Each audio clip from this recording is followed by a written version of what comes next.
Five comrades. And today I want to do a deep dive into a very important topic that has been very important for the streamer community, which is Hassan's dog and Oh damn. the mistreatment of Hassan's dog. That is, Oh yeah. I'm actually just completely joking. Yeah. We're not going to talk about that at all. We're going to talk about situation in Gaza and the ceasefire for a little bit, and I want to talk a bit about Venezuela and what's going on with the Trump administration and their threats against them, and this Nobel Peace Prize stuff with their opposition leader. And then after that, we are going to dive into some hardcore philosophy, which is something that I think might not win us some friends, but it's what the people need, like I say, and I think it will be interesting. We'll make you interested. We'll make it interesting. We'll make sure by the end of it that you're interested in what we're talking about. Yeah, and it's also kind of important, Yeah, politically speaking. I mean, it's important politically speaking. yeah. We'll tie it into politics. We'll make it interesting. We'll make it fun. That's how we do it here at Cosmonaut. So It's how we do. it's how we do. It's how we do. So anyway, I think last week we were talking about the situation with the ceasefire. We went over the proposed deal, and we obviously had a lot of criticisms of the actual terms of the ceasefire, but clearly it's looking like hostages are set to be released tomorrow and on Tuesday, and everyone's kind of speculating whether it's going to hold or not. You know, it's obviously impossible to predict these things, but you know, Yeah, it's how Israel has behaved, we can obviously expect the worst. So I don't know. What are you gonna say? no, I mean it is an interesting question. Well, not interesting, but it's to be honest, I haven't followed up too much on because there's just been so much fluff around it. It's been very hard to figure out what both sides have actually agreed to. But Yeah. what was the substantial development from when we last spoke? I mean, I know that a lot of it had to do with being clear on certain points, right? I mean, Well, there's the question of Hamas's demobilization. Is yeah, that actually going to happen? yeah, that's It's unclear at this point in yeah. time. The hostages are set to be the Israeli hostages are set to be released in the next 12 hours, Yeah. according to the agreement. It's gonna be, you know, I mean, oh God, this hostage, I mean, situation, like It's every kind of time. amazing that they're still alive after Yeah, what Israel yeah, did yeah. to Qatar. I mean, there's been a number of cases of people going back, you know, with the first, you know, hostage exchanges, and a lot of the Israeli hostages were like, we were treated very well. There's this one girl who's like, oh, I had a nice nickname, and she must have like it seems like I'm like a flirtatious interaction with. Oh God. Yeah, it was very weird. The way she was speaking was very weird, and it's kind of, I mean, it's a testament to the character of those people because they could very easily have come out of it just lying, which seems to be the Israeli modus operandi. Yeah, So, you know, a lot of the hostages have also come out saying like ridiculous things, but yeah, I mean, I think, you know, it just I can't imagine that they had a very good time in those tunnels, no, given no, the no. situation in Gaza in general. I don't think Hamas was like mistreating them just because like it doesn't make sense to do that. But like, Yeah, I mean, I also wouldn't be surprised if they did, right? In instances, like, yeah, I mean, I'm like I said, I'm surprised that they didn't kill some hostages when Israel bombed Qatar. yeah, you're right. Yeah. I mean, it's kind of like sort of, yeah, it's Well, yeah, I think they also understand keenly that the public opinion is against Israel. Yeah, there's an optics war as well. yeah, there's an optics. So they're not war, trying to absolutely. upset that kind of Absolutely. perception. I mean, and maybe people forgot, but there were instances where like hostages escaped and then the IDF just gunned them down. Yeah. So that was it's all about the hostages. Keep the hostage, then you fucking shoot them. So that's good optics, isn't it? I mean, my God, yeah. Every time you have like some or you see some comment on Twitter from some fucking idiot knuckle dragger. It's like, release the hostages. It's like how is pulverizing and genociding a population doing anything to release? It's clear. It's evidently not about that. Is the point, right? Well, half of Well, them yeah, are but dead, here's the right? thing: is now that they don't have the excuse of the hostages, Yeah. is Israel going to continue the genocide? You know, Obviously, we hope that they don't, but it looks like from the agreement that the ceasefire is setting into, it looks like they are trying to set up the long-term architecture for an intensified occupation, which is absolutely. that's a conclusion that we came up with. And so that leads to the question of resistance is obviously going to continue. Israel obviously has that in mind, that those tunnels have not been dismantled. There was obviously the goal of creating greater Israel, of ethnically cleansing Gaza, but there was also the goal of eliminating resistance. And there are reports that Hamas is taking care of collaborators, the bandit network, the Abu Shabab gang, or however you say it, is being.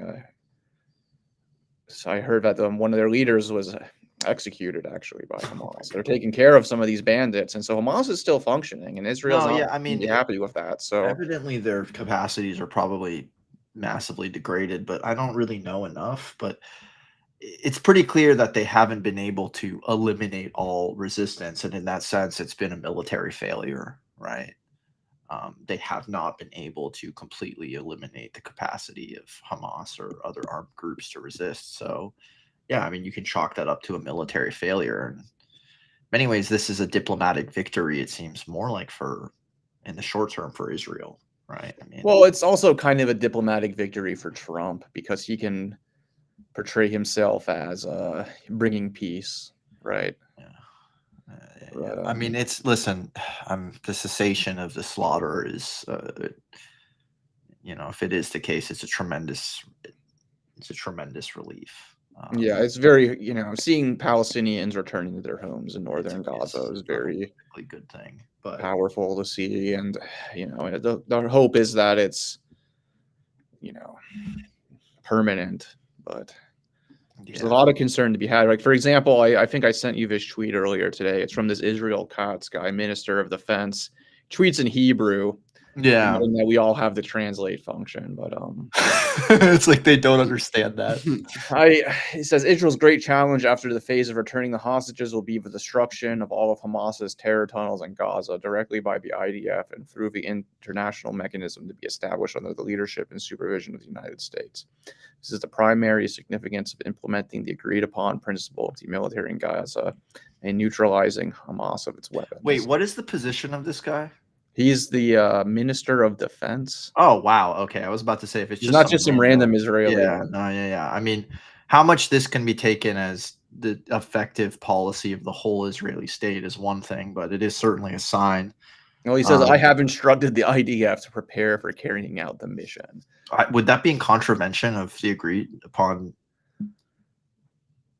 Well, because the IDF is withdrawing in phases, right? So I guess in the areas where the IDF doesn't have to withdraw from, technically, I guess it's not. Maybe I don't know. So are they?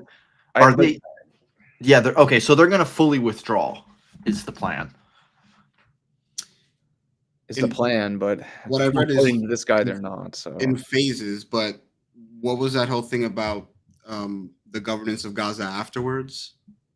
Oh my God, yeah, the Lawrence of Arabia, fucking like neo-lib technocratic. Well, they're putting some ad hoc weird organization in charge of Gaza. Well, yeah, putting Arab compradors and the U.S. is going to be it's going to be like a three-way thing between like Arab compradors, the Americans, and the Israelis. Yeah, is my understanding is what they're trying to put in place. And then Hamas had seriously challenged that, and they said that they wanted a provisional government of technocratic or apolitical Palestinians. I don't know what on earth that means. I mean, let me put it this way. I think basically what they're trying to say is we'll allow people who are not full-blown, Hamas party members or whatever to coordinate this transitional government. I think that's really what the code word was. It was like a signal for that, right? Right. But what was what ended up happening with that? So I guess the final verdict is that it's going to be this Frankenstein pseudo state. Like what?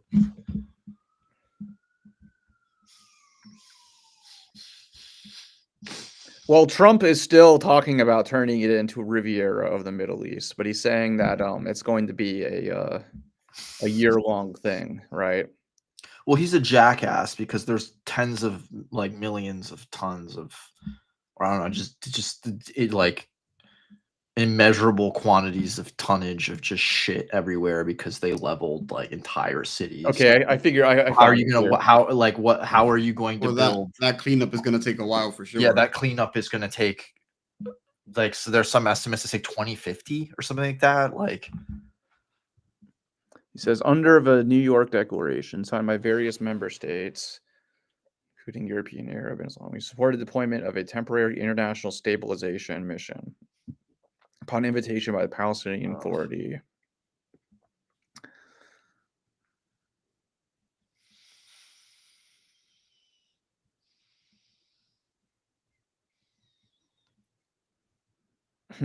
So I mean, I'm kind of surprised that they agreed to that. who? Well, actually, hold on. Let's actually see if this is.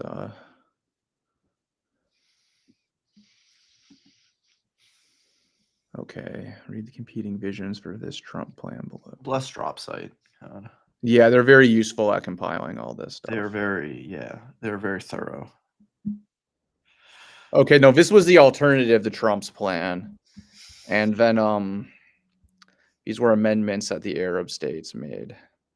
So, I feel like this is still kind of being negotiated, basically. It's still unclear what exactly the authority is going to be in Gaza. Yeah, it's not very clear, is it? It's not clear. And so to our listeners who are disappointed that we don't have more insight than Dropsite does it at the moment, then just keep an eye on them, because they seem to be doing some pretty live reporting on the amendments. Yeah, don't blame us. We're not Dropsite News. Don't blame us for not being better reporters than these guys. Yeah, but it's not my job. I'm sorry. But anyway, so obviously it's gonna be. Let's be honest. It's gonna be some bullshit. The U.S. is gonna be bullshit. Yeah, the U.S. is gonna be involved. The Israelis will be involved. Probably also some Arab comprador states. Which, by the way, fuck you, Saudi Arabia. Fuck you, Qatar. Fuck the UAE. Yeah, if any of those three actors are going to be involved, it's going to be some bullshit. I mean, that's safe to say. Yeah. Fuck Egypt. Fuck all those. Fuck Jordan. Just Jesus. Like, honestly, like y'all, you're all disgraces. I'm not saying the people, the governments are all a disgrace, and I hope they all burn in hell, quite frankly. So that's my reporting. That's my yeah. That's the live juice. So the only state worth shit in that entire region is the state of Yemen. Yeah. It's the government of Yemen. It's the only one worth shit, honestly. It's shameful. It's fucking shameful. It's really they're poor. They have nothing to lose. What? Yemen. I mean, they're a poor country. Yeah, I mean, they're also I mean, they have nothing to lose, but they do have something to lose. I mean, come on, their lives. Well, yeah, their lives, but I mean, that's what Marx says about the proletariat. They have nothing to lose but their chains. Well, I mean, like, yeah, but their cause is listen, like righteous. They could make their life easier and much. They could, but they have no. They could be just as craven as every other Arab republic. They have choose not to do so. They have no immediate material interest in intervening. I'm sorry. But the reality is the fact that they've been at war for so many years does, I think, make it easier for them to stay in that kind of mode. No, that's fair. That's fair. Absolutely. Not that I'm excusing like the siege, betrayal of all the other Arab states and how little they've done, but I think Yemen, that kind of that mass mobilization of that society is unique. It is. To be honest, I don't think Algeria's done that much besides the usual hitting off Israel and the UN. They even started cracking down on demonstrations of solidarity, like mass demonstrations of solidarity. Hmm. And that's Right. very obviously because, I mean, it's the Algerian state. The position of the Algerian state is very much on the side of the Palestinians. It's just they're scared of people getting together, right? Yeah, they're, I mean they're that's basically the scared of bourgeois state. yeah, they're Yeah. basically scared of mass activity and mobilization. And it shows you how the cause of the Palestinian is like a lightning rod for class struggle in any given place, especially in the Arab world. In Morocco, they started cracking down um, on demonstrations of solidarity because the king and his coterie are a bunch of shameless dogs who are participating in the Abraham Accords and have recognized not only de facto but de jure the existence of Israel in a quid pro quo to further their colonization of the Western Sahel. So their government is a bunch of dogs, and I repeat that openly. Um, but yeah, no, it's shameful. Honestly, all the Arab world has failed the Palestinian people over and over again.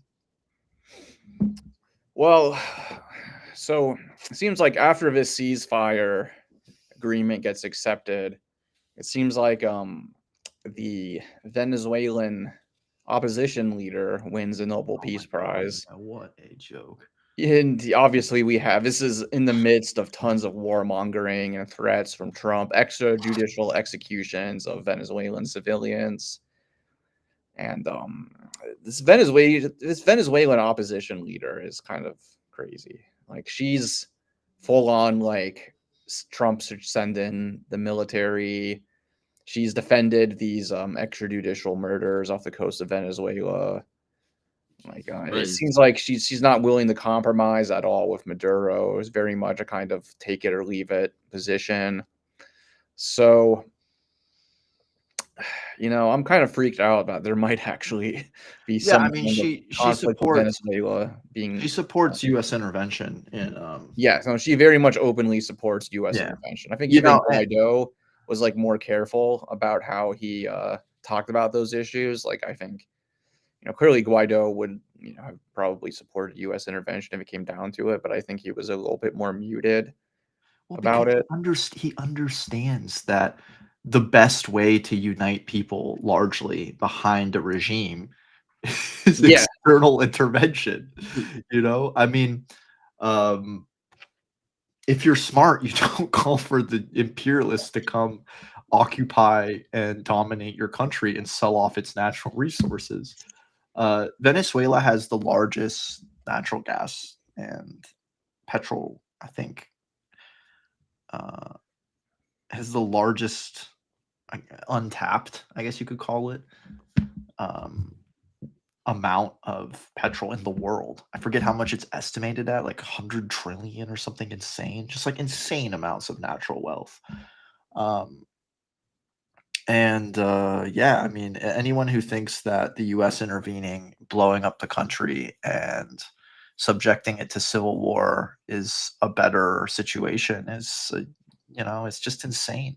Honestly, they're yeah, just it's insane. absolutely ludicrous that anybody could think that intervening Yeah. could go well. I saw some fucking European dem say that like well, the problem with intervening in Iraq is that we didn't have like an opposition leader that we could like prop up and support. Yeah, they did. And yeah, they did is actually like, They getting actually rid of did. them. What are they They talking? did have to. That fucking weirdo. What was his name? I can't remember. I was reading about him recently too, which is kind of embarrassing. But Chalabi. anyway, Chalabi. yeah, yeah, Yeah, Ahmed Chalabi. Yeah, he was. yeah, They yeah, talked yeah. about. What is he talking about? He But was an in this case, opposition we do leader. have like a good liberal opposition that once we just we'll go in there, the unpopular dictatorship will crumble, and then these good Once you liberals will scratch the just like step surface, you in and realize that they're actually neo-feudal fucks with Nazi pasts. They're so great, utterly reactionary, and see the masses as nothing but contemptible cannon fodder. So, yeah, that's not true either. Then we got into some stupid argument with some moron that the Iraqis are better off today. And it's just like, what fucking Oh world? God, yeah, I That's saw pretty that. wild. It's wild. Of course, like what they, I mean, there's a few things that go into it. I mean, first off, the U.S. intervening in Venezuela would not just hurt the Venezuelan people, like very obviously because of war, civil war, the conditions it brings, but it would destabilize the region further. Oh yeah, It would spill out into Colombia, Ecuador, even Brazil, and anyone who cares about the health overall of South Americans does not want to see the instability of a civil war, full-blown civil war kick off anywhere. So it's just shameful that people would be asking for that. And then, the other thing is that with like Iraq, first off, Americans do not understand how awful the occupation of Iraq was. They do not understand. They have no idea. Hundreds of thousands of people died. Some people tally it up to 1 million. yeah. It destroyed immense amounts of infrastructure, like hundreds of billions of dollars of infrastructure. And it plunged Iraq into a cycle of corruption and sectarianism from which it still has not emerged. Iraq is not fully a sovereign nation. It is very much poked and prodded effectively by all of its neighbors. And so this notion that, when these idiots say, look, graph goes up, line goes up, it truly doesn't fully capture the dynamics and the chaos that are still very much in place. And the other thing is like, they also don't ask, how did Iraq go from being the most advanced and affluent Arab nation to be completely degraded economically and politically by the time the US invades? And that has a lot to do with the fact that the US pulverized them in a war in the 90s. Yeah. And then they subjected them to some of the most egregious economic sanctions, which caused, it's said by the UN, the deaths of hundreds of thousands of children, and which Madeleine Albright said was worth it. So these people are so barbaric. Like, I remember hearing a story, and it's from Blowback of, nice to cite Blowback of the Highway of Death and of the bombardment of Iraqis. And Yeah, that's a horrifying story. yeah, and there's like images that they conjure up of they were incinerating people so badly with such like a fuselage of weaponry that there was rooms where the fat on them melted, and the rooms were like a shallow pool of like human fat and flesh just like congealed. I mean, that's the kind of barbarism that the US subjected Iraq to, even before it then completely fucking destroyed. What's crazy about the Highway of Death was that it wasn't even considered a war crime by Yeah. International Criminal Court. Because who cares? It's Arabs, right? But Yeah. it's just absolutely disgusting how anyone, it's like, fell for it award again. It's like, oh, but if we do it right this time, then it'll be great. It just never, first off, it's not justified. It never works. It's just unconscionable that anyone would argue for intervention. Like, the other thing that I find absolutely disgusting from these fucking toadies, imperialist morons, is they're like, well, things got better, which is a moot point in the first place. And secondly, as if that was the intention of the imperialist powers. They don't give a shit. They don't give a fuck, dude. Are you kidding me? Like, it's like insulting. Do you really think that George Bush and fucking Dick Cheney invaded Iraq to help the people of Iraq? Like, give me a break, dude. Like, you're just being fundamental. In Venezuela's case, it's already in a humanitarian crisis. Like, tens of thousands of people like flee the country every year. Yeah, that would increase like fivefold if you had a civil war. Yeah, or an intervention rather, like an intervention. But an intervention would kick off a civil war, right? That's what I mean. Because there is a lot of opposition to the government, and the U.S. will come in and attack the conventional military forces. The Venezuelan regime also has militias, but then the U.S. Their thing is you have militias who are armed to the teeth, who are supportive of Maduro and of the general Bolivarian project. And then you have narcos Yeah. who are also armed to the teeth, who are mercenaries, who will Do become the whatever. lumpen reactionary. And then you have scum that people the who will US organize into militias, and then you'll have the US, and then the US will create a rump military. It'll be a disaster. It will Yeah. be a fucking civil war, like just a fucking disaster. Militias It'd be like against militias, Guatemala, basically. even worse somehow, you know?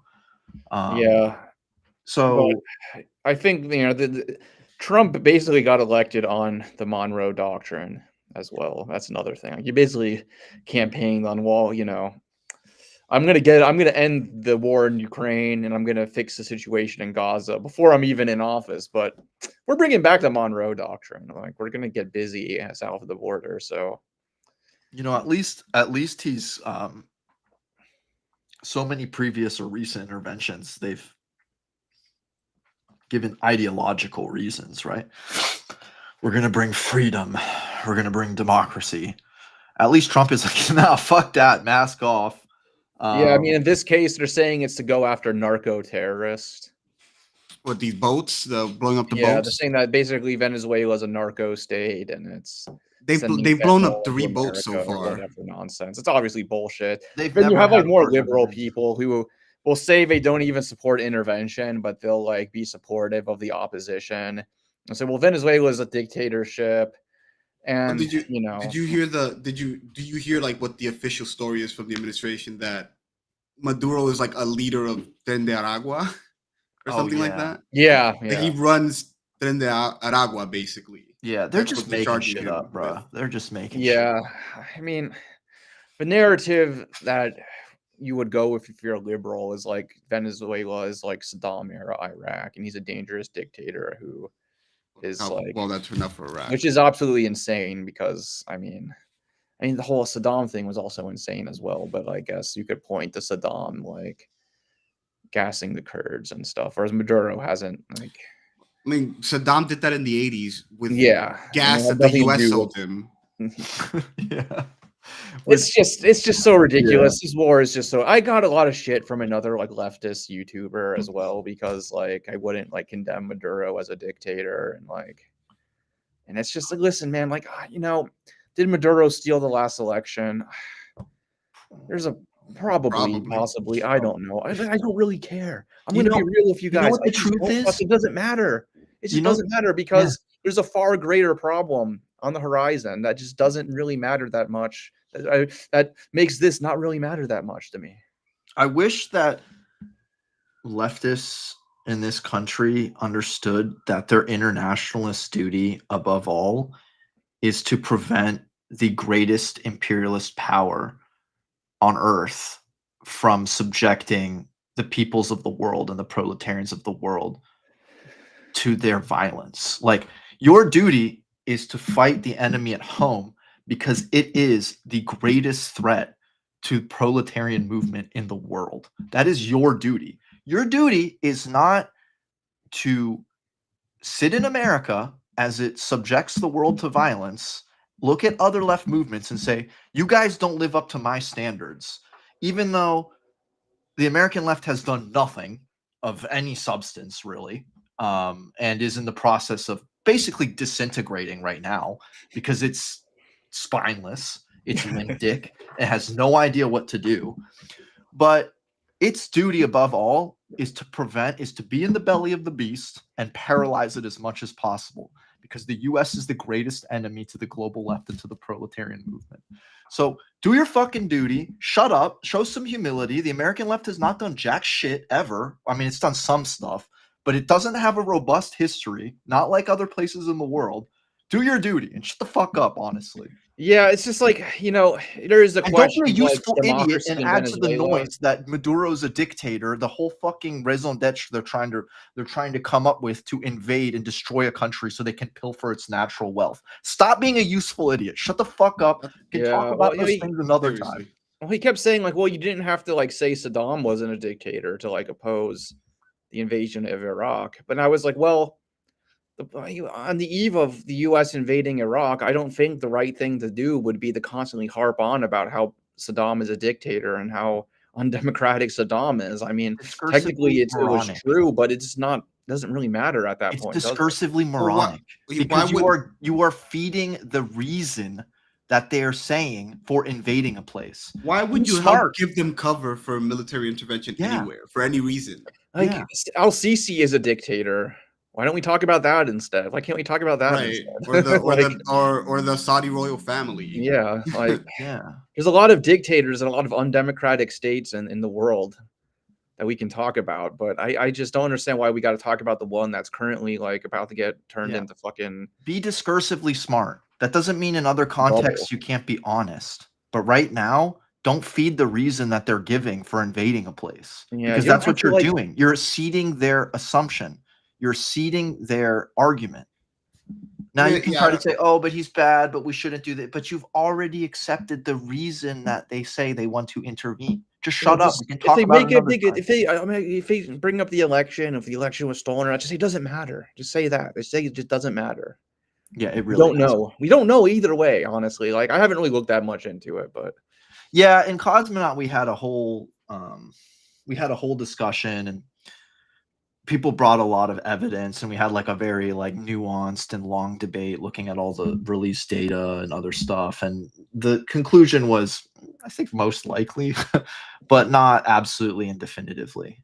yeah. As far as absolutely and definitively, Either way, it's just not it's it's just not our not concern. pretense for It's not our intervention, and it's not reason enough to like join the chorus of the ruling class. It doesn't calling him a justify dictator. military intervention. It really And the doesn't. death and destruction it would Yeah. leave in its wake. And it just It doesn't really doesn't. justify like focusing our ire at Maduro right now. Like Yeah, it's really just like the choir of useful idiots seeding the arguments of the ruling class, so that the ruling class can destroy another country and pilfer its wealth. Like it's no, just I mean there is a time and place for like reasonable discussion about the merits of the PSUV's socialist project. experiment, whether it's been successful, you know, why they've had the economic problems they've had. And those are all useful discussions, in my opinion. But Yeah, I remember when the crisis was really getting bad.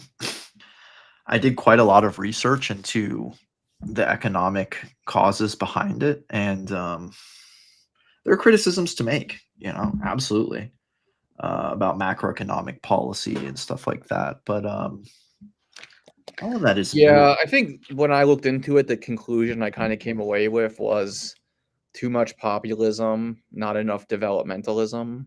It was kind of like, but then I thought, well, it's not like this is an RTSG video game where you can just like yeah. turn the knobs on different like strategies and be like, oh, populism counter went up too high, gotta like bring it down and bring the developmentalism like research. Venezuela lacks like a coherent like industrialization policy. At all. Yeah, They- that's yeah. They depend heavily on petroleum Sales. And then when exports, and then when the prices of that goes down, which it has been lately, that it's going to tank your economy and your fiscal situation. Yeah, in like Yeah. a state that was like geopolitically friendly with the US and with US capital, maybe could have like gotten away with that, but like Venezuela. well, around the same time, I know that Singapore underwent like a bad financial crisis that like tanked their economy for a period, and it was like of similar magnitude at a certain point. And then I mean, they were able to get credit basically and stabilize Yeah. the situation. But that was not the case with Venezuela, where not only could they not get any relief or credit or whatever, but they got blocked from it. And then there was a point where they had like some of the gold they had in the Bank of England just got stolen by the UN. Yeah, I remember that. The Bank Which of is- England stole like millions of dollars of gold from them. which is like an egregious violation of Yeah. international law. Like, And that's when like the anti-Venezuela propaganda was like becoming really powerful. Like, yeah, people there was were, this like, one. There was this one economist I used to read a lot on these topics. And I just can't find his work anymore. Like,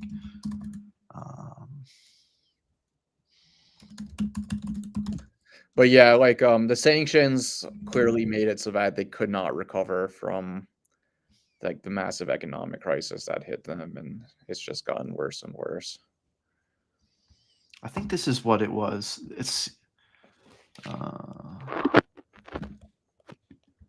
what's his name?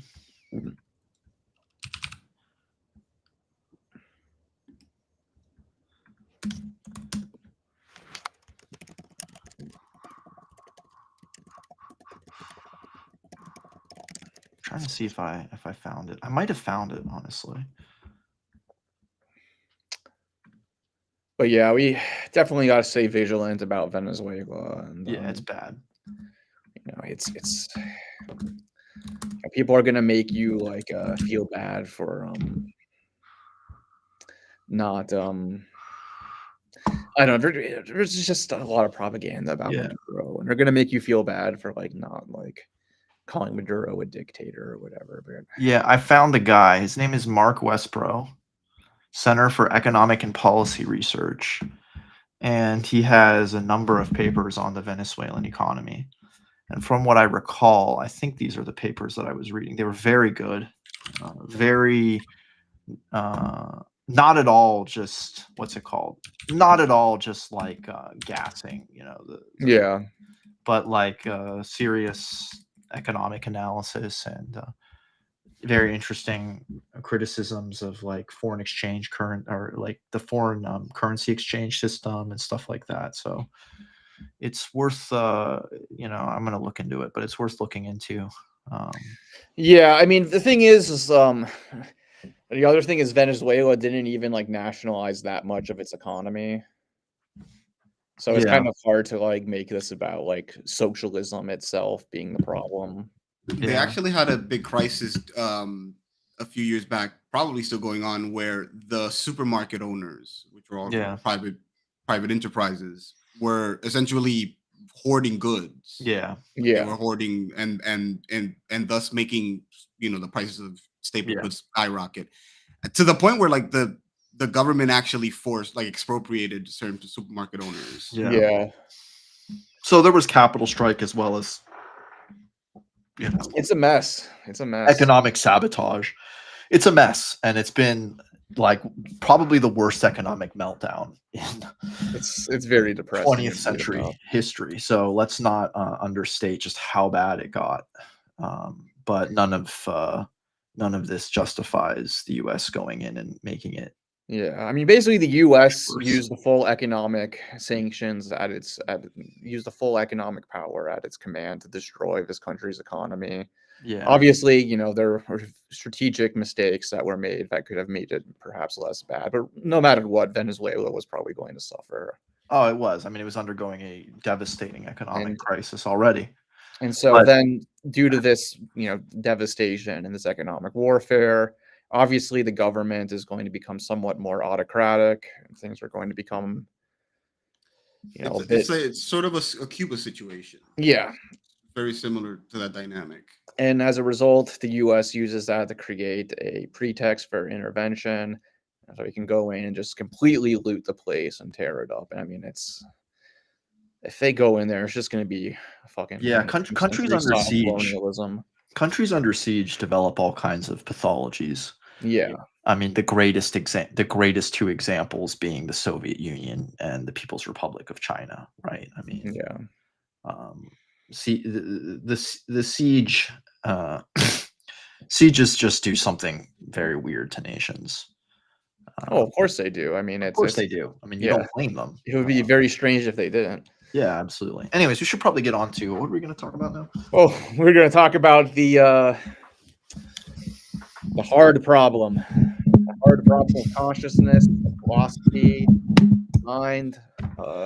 It's funny they call that, right? I was talking with my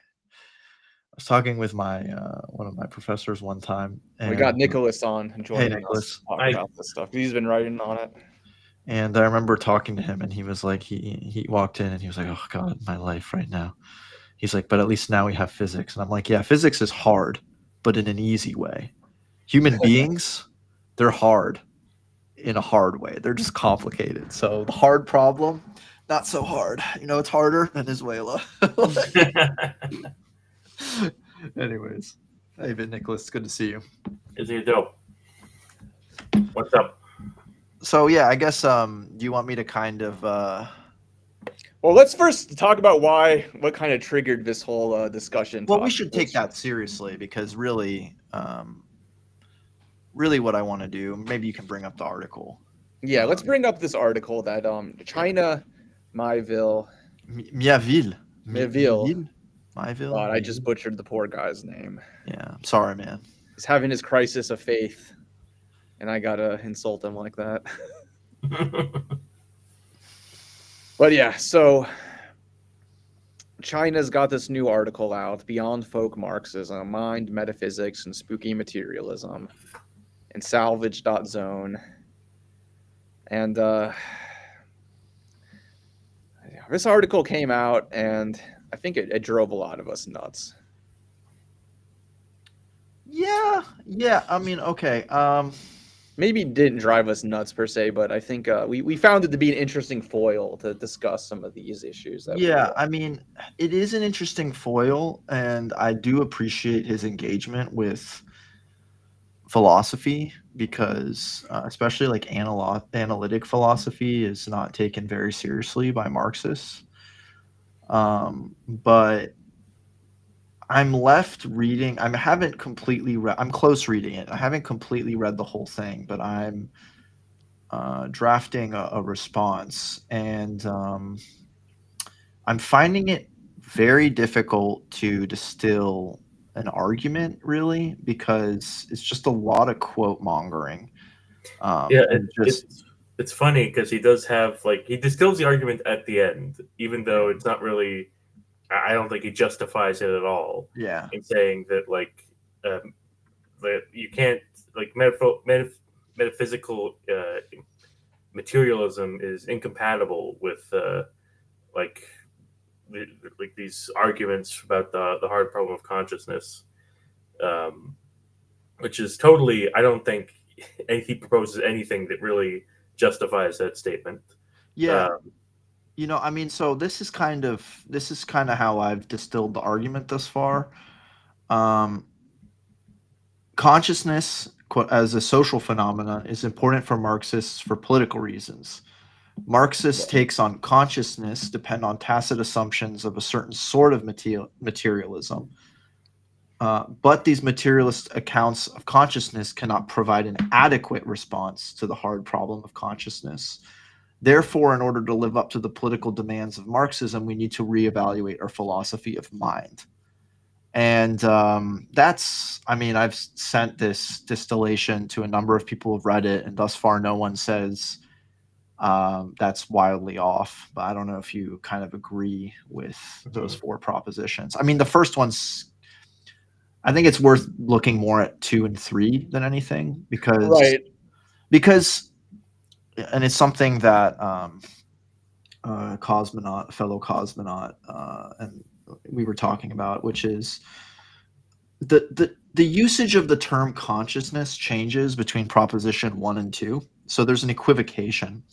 In other words, I'm not so sure that we really need a response to the hard problem of consciousness in order to understand the social consciousness that we're talking about when we talk about class consciousness in Marxism, right? Yeah, I think you're right, but I also think that we should still have an answer to the hard problem of consciousness, just because for the classical like Althusserian like slogan, philosophy is class struggle in theory, right? This is like we shouldn't allow ourselves to admit any being bamboozled by bourgeois philosophers on this Yeah. problem. That Well, we are able to fully confront them where they are, no matter where they are on these issues. And I think that like obviously not every Marxist needs to worry about this. Like most ordinary people don't worry about this, but I think that theoretically minded people should have an answer for it. Just for the simple reason that people like China Melville, or however you say it, get like so caught up in it. And he's not the only one. Lots of people do. And that's a serious thing to a certain extent. I don't know. I think it's a less than obvious proposition that philosophy is class struggle in theory. I'm not so sure that I fully agree with that. But putting that aside, We could have another. We could debate that in another episode. Yeah, right? putting that aside, I do agree that one, it's good to generally. Okay, truth is a good in itself, quite frankly, and having a correct take is just important because you don't want to walk around with false ideas, right? I mean, that I have to argue for that seems kind of. I don't think any human being would be like, no, truth is bad, you know, like.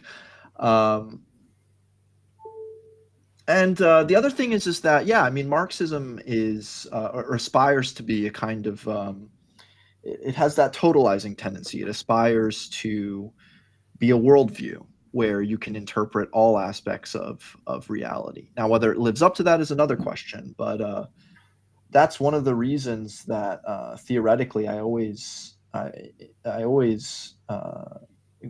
why I gravitated towards Marxism beyond just the political aspects is that it does have that aspiration, and very few other thought systems, so to speak, contemporary thought systems aspire to that level of generality. And so you know, I mean, therefore we should want to make sense of human consciousness, right? Right. Mm-hmm. So I think there's huh? there's the political question of consciousness, which is, you know, he makes this point that like, well, consciousness is clearly politically important.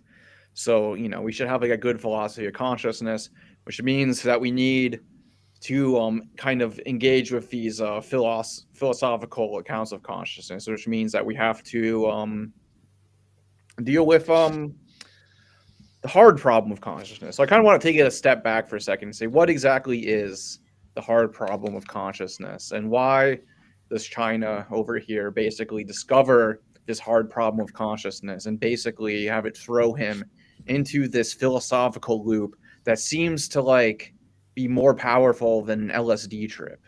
Because like, I'm serious, like the article ends with him basically saying maybe God is real. Like maybe, like, you know, because once you've thrown out metaphysical materialism in his mind, because in his argument basically is that you know, Marxism is founded upon this idea of metaphysical materialism, and consciousness is not understandable in terms of metaphysical materialism. And Yeah, so therefore, like, if we want to understand consciousness, we have to open our minds to idealism, of philosophical idealism of various kinds. And this is like Lenin's worst nightmare in his book Materialism and Imperial Criticism.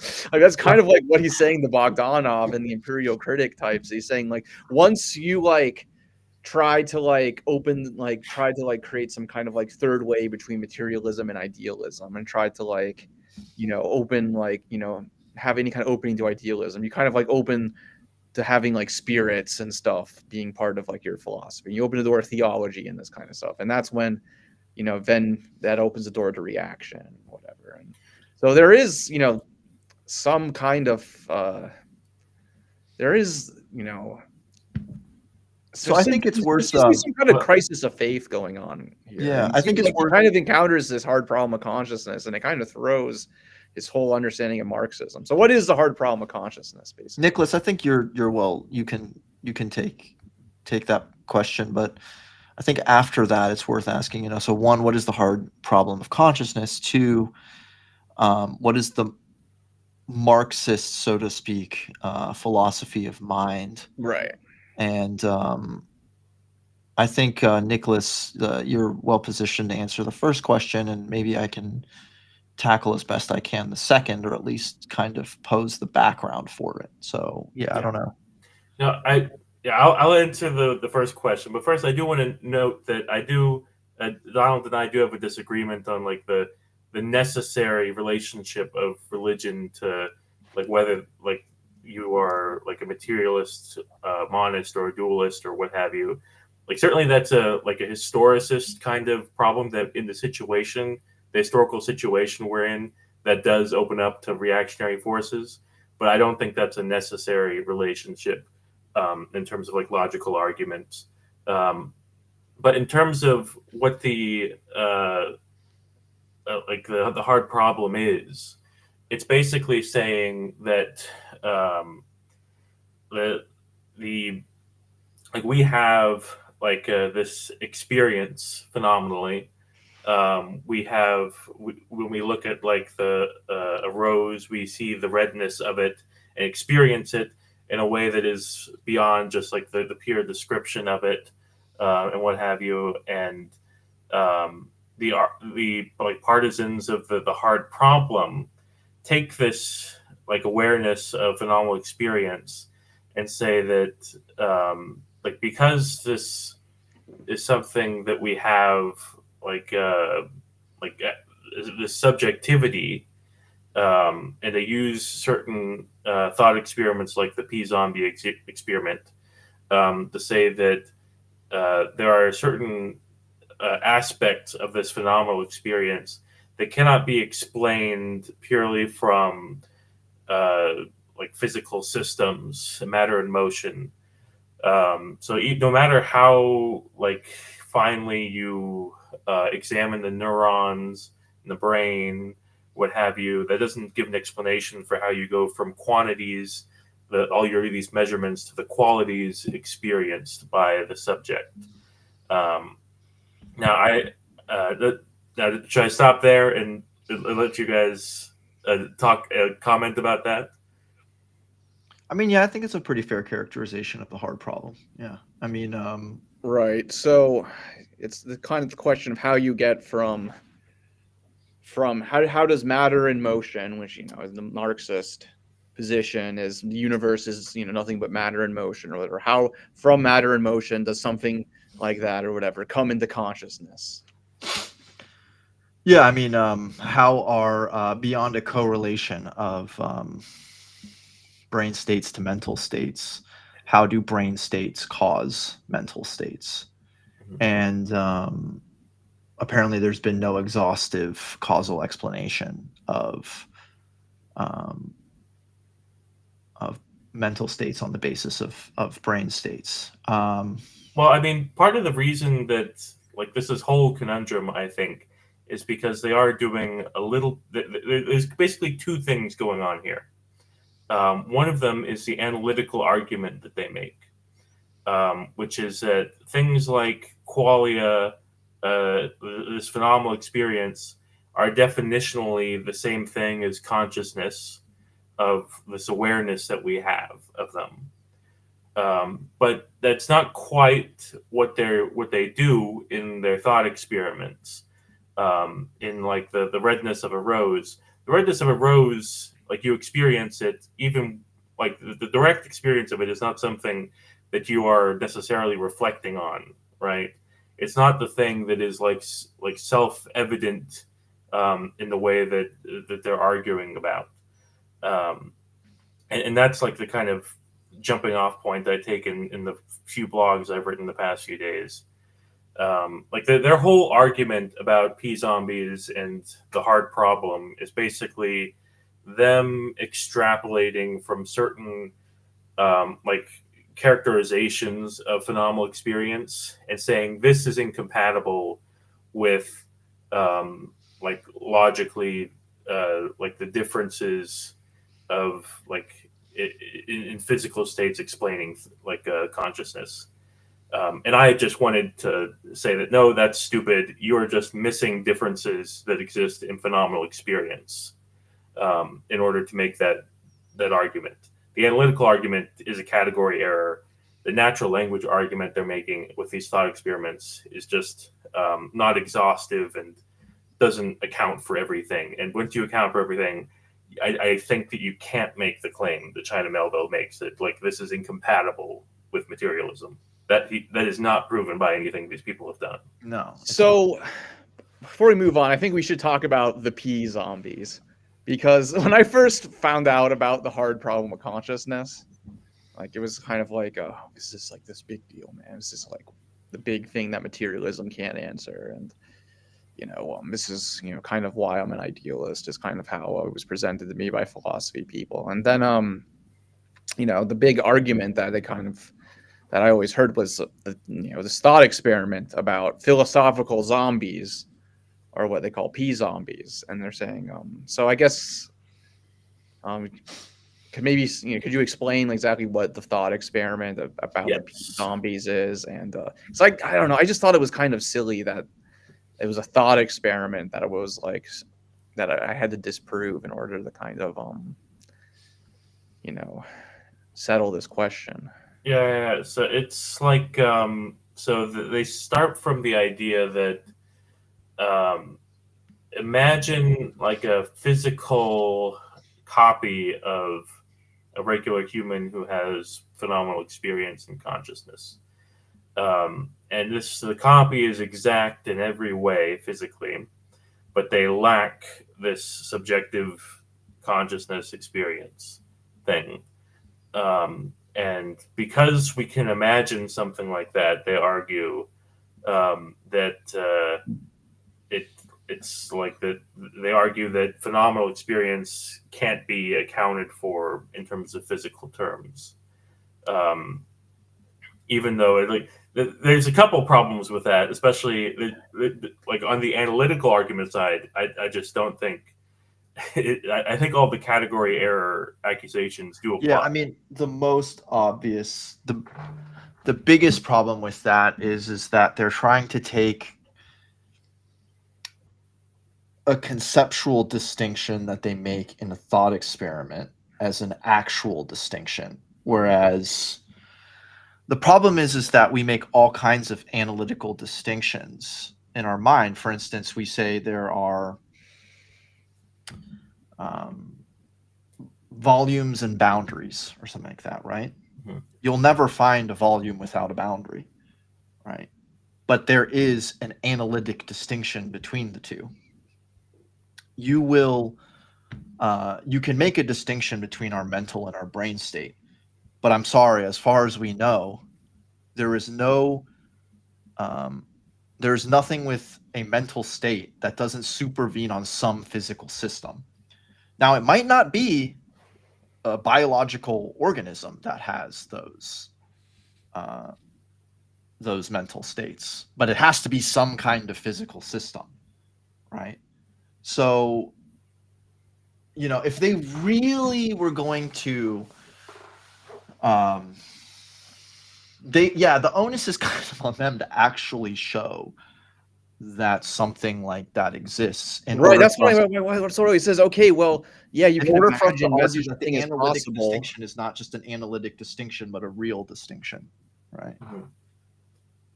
It's kind of on them to show that a pea zombie is even like a thing that's actually possible.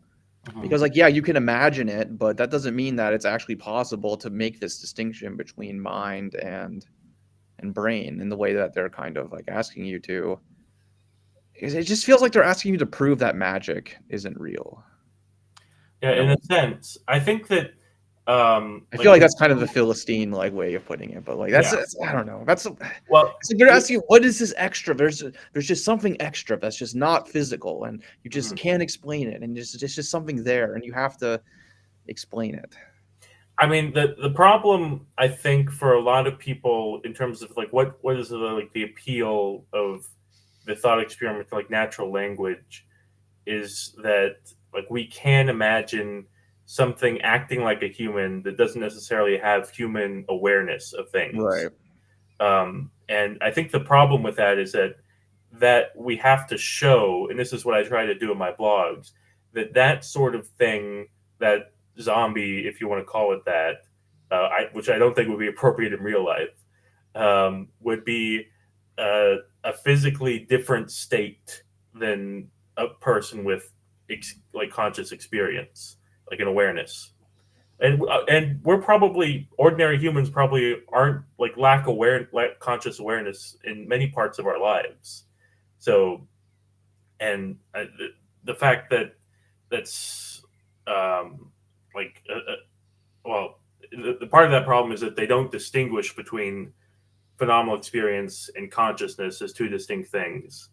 Like they define them basically identically, which I think is there was a fun like I recently read this draft from some UC professor about AI and consciousness, and like one of the things like with that specific problem is that it might be a refrigerator light sort of situation where it's just every time we assume that, or maybe a bit of the reverse, that like consciousness and phenomenal experience go together, because every time we observe phenomenal experience, we're consciously aware of it. But it doesn't necessarily mean that all phenomenal experience exists with conscious awareness. Yeah, I mean, so I don't take the to be honest, I don't take the P zombie very serious. I don't take that thought experiment too seriously, honestly. Well, let me bring up this You chat. know, and not to kind of like take a whole step back from philosophy of mind, but it's even worse doing some quote unquote meta philosophy and asking what philosophy can and cannot do. So when I was kind of going through what I took to be the argument, right, there was a statement or a proposition that went materialists, Marxist materialist accounts of consciousness cannot provide an adequate response to the hard problem of consciousness. And the truth is that no philosophy can provide an adequate explanation for anything, because that is not what philosophy is supposed to do. I don't think it is. Um, I don't think that you can come to fundamentally understand the nature, character, and dynamics of mind by reading a bunch of philosophy books, doing natural language philosophy, conceptual analysis, analytic philosophy, continental philosophy. I don't think that that's how you're going to fundamentally understand it. I think that philosophy can play a big role in kind of trying to put down the foundations, think through conceptual foundations, trying to sort of trace a research program, et cetera, et cetera. But whether or not it is in itself an adequate response to that problem, I don't think any philosophical position can be. So I don't see how whatever lacunae the Marxist materialist accounts have, how that mere fact, works against it as a beginning, so to speak, right?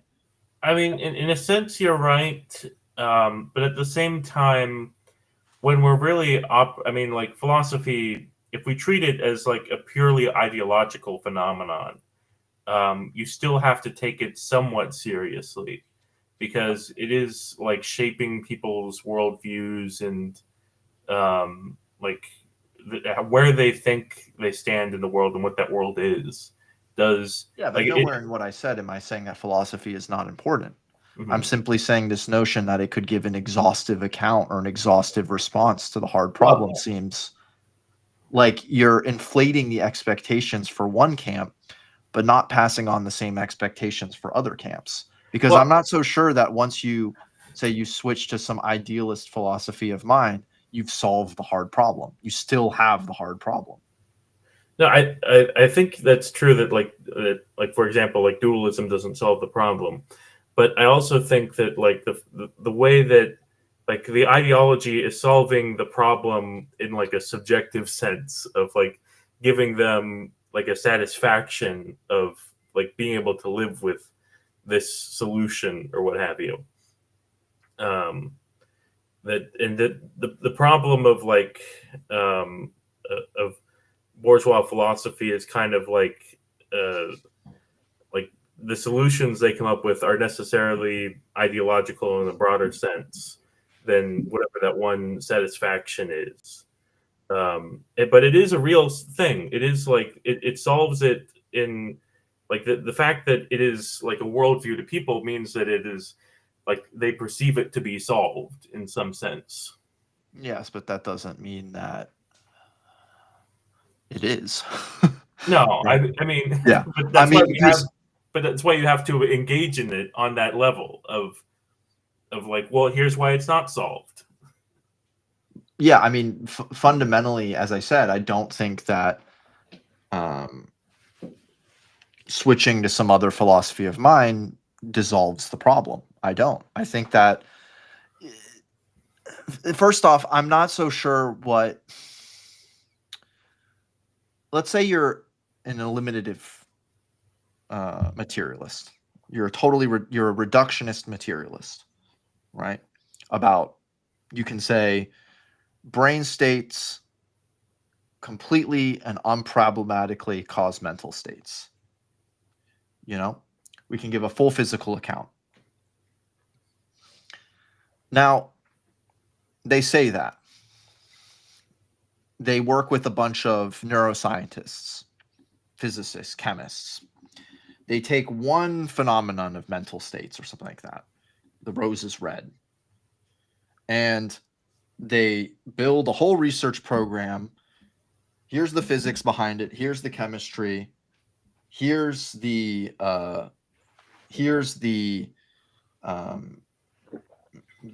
genetic markers or whatever for this experience. And then they say, okay, well, if we modify this gene or whatever, will the person see it as blue? Now they do it. The person looks at the rose. It's blue. The point being, there's a kind of passage from the philosophizing to an actual research program where not only do you pose causes for certain phenomenal experiences, but but you understand the mechanisms so well that you're able to adjust those causes to change the phenomenal awareness. Now, for me, that actually represents a fruitful connection between a philosophy, which is more or less wrong, eliminative materialism in my belief, and an actual set of states that you can observe, affect, etc., etc. I do not believe that being a mystic and saying me-ness, I-ness is irreducibly subjective will get you anything like that. It will not. I don't see how. I don't see what passage there is. In that sense, the standard that I'm holding up for materialism is not one that any idealist metaphysics can live up to, beyond just literally throwing words and saying irreducibly qualitative, immediate experience, absolute knowledge, words. That's it. Words, right? And then they'll tell you, oh, but I did Sufi dances and twirled around and felt the unity of God. And then you say, okay, great. So can I do, so then you ask them, explain it to me. No, you have to do it yourself. What the fuck is this? It's purely private knowledge. You have to do acid, man. You have to How do can acid. how can I experience the divinity myself? You know, like, so philosophy, I'm sorry, in of itself can pose beginnings, but it better be part of a whole process of trying to build something actionable, to have actual effects in the world that are public. Otherwise, it is actually just words. It is nothing more. It is words. And whether you're right or wrong, I don't know. Maybe you are. But in my opinion, if a philosophy is not part of a fabric of actually being active and actually trying to change the world, I don't know what we're doing, right? Maybe you're right. Maybe they're right. Maybe subjective experience is irreducibly qualitative and completely private and inaccessible and inexplicable and whatever other fucking words you want to use. But then the conversation ends there, right? I don't see where we go with that. There's a couple of things there. I do definitely agree that in order for something like Marxists are not trying to be philosophers purely in like the sense that bourgeois philosophers are. It is, and in general, it is important like to operationalize ideas in order for them to be like meaningful and actually like relate to the real world. But I do think that this attitude and approach of saying that is something else, that this subjectivity is like just this other thing. It's like this, whether you say it is like a subjectivity or a fiction or this negativity, what have you, all those things, when you do that, you are creating an implicit dualism, I think.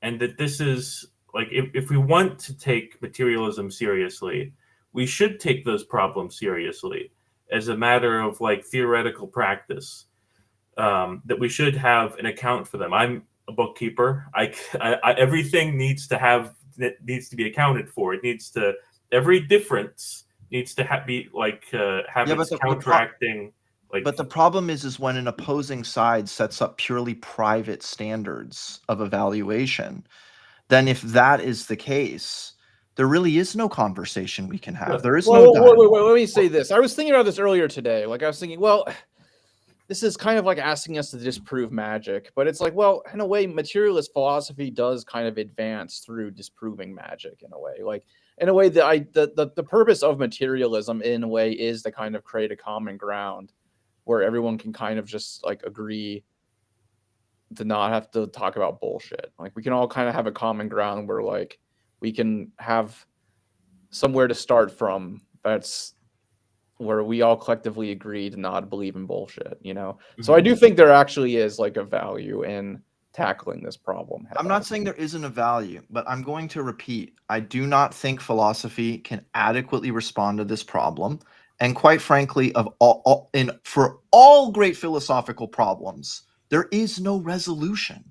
So, like this notion that materialism must unproblematically, in a philosophical sense, solve the hard problem in order to be the basis of a philosophy of mind is absolutely ludicrous. It's expecting something out of philosophy that cannot be. Sure, we can't fully like solve the problem, perhaps, but we can kind of clear the way for materialism to have a more solid footing and kind of deal with the arguments that are put forward through the hard problem of consciousness Well, against. I think that the emergentist accounts of the emergentist materialist accounts provided not just by Marxists represent the best quote unquote solution to an open problem.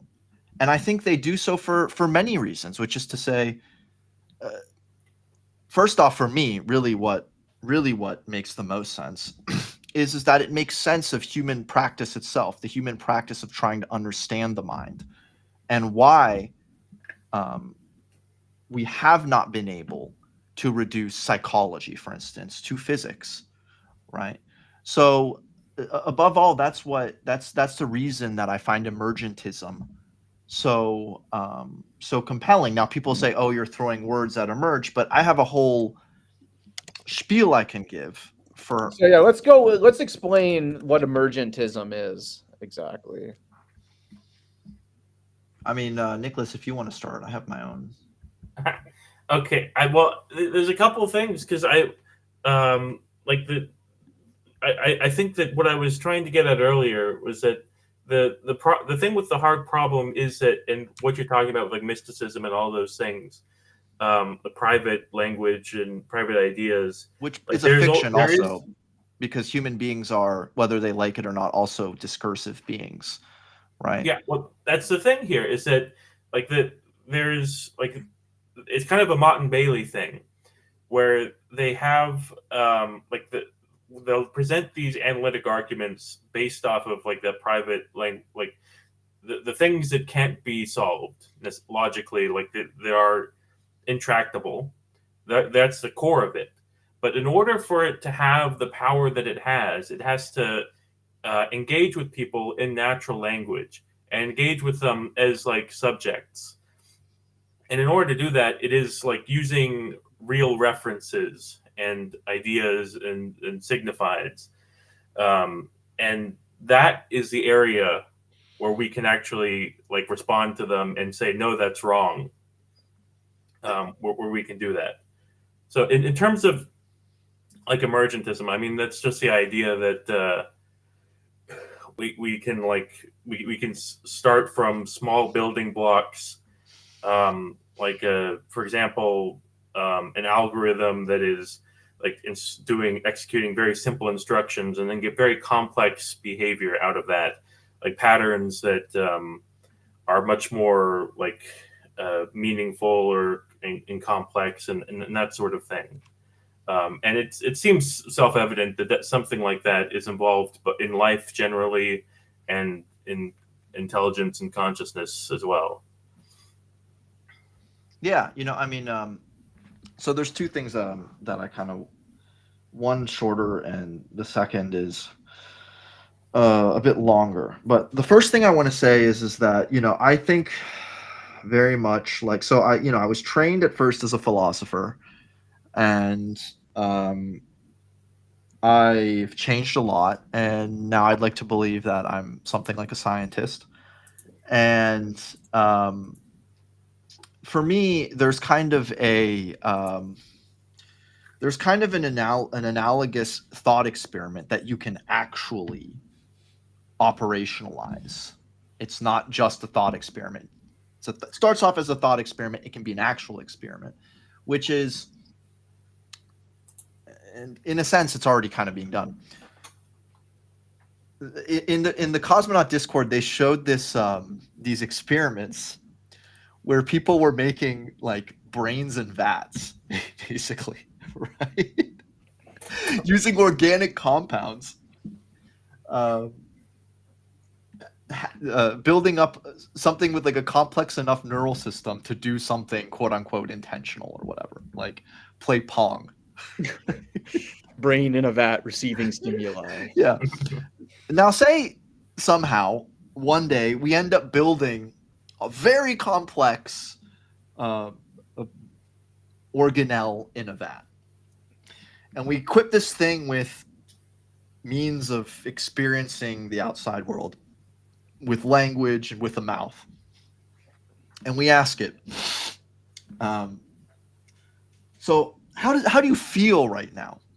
And it goes, well, I see that the rose is red, and that rose is irreducibly red for me, right? That quality is I'm really feeling the redness of that rose. Yeah, man. it's The quality is just irreducibly blowing my subjective. mind. Irreducibly subjective, right? Well, kind of what that would show is there is actually sort of a means, if we could produce such a thing, not saying that it's physically or in any sense feasible, but if we could produce such a thing, we would have seen that mental states, there was a process where we literally, in a sense, and this is very loosely put it, built up mental states. Right? Now, if somehow we could show that we could never ever do this, that for some reason it was impossible, then maybe there would be grounds for arguing something like, what could you argue out of that? Well, I mean, all you could really say is that human beings cannot create the kinds of physical systems that have mental states. But if you do realize it, you would be able to say, well, we can actually build physical systems that do have mental states. I mean, of course, we could deny that such a thing has a mental state, but on what grounds? We could do the same thing to another human being, right? Well, this is the important part here, though, because I think that people will use these arguments, like this hard problem of consciousness, probably to do just that, to say that that thing that we built doesn't have any consciousness or awareness. And this is why I think it's worth considering what standards we can apply, even from within phenomenal like as the analysis of phenomenal experience, to try and come up with criteria for what objects, like objective phenomena, could be qualified as conscious, which is like the blog that I just put out today is kind of like trying to break down, well, what would it take from like I come from this framework of materialist semiotics. If we could like see the semiotic field within like an individual, within a consciousness, what sort of patterns should we expect to see in order for it to be equivalent to human levels of consciousness? And I try to provide an analysis of that. But it would be pretty interesting to see a dialogue between a proponent sort of the anti-materialist take on the hard problem, conversing with that brain in a vat, right? It would tell it, well, you're not really a conscious being. Well, but they can always take the object-oriented ontology and panpsychist approach and say that, yeah, of course it's intelligent. Those the rocks and the grass, you know. But I mean, but what if it itself resists and says, well, I have just as much, I don't access your private world.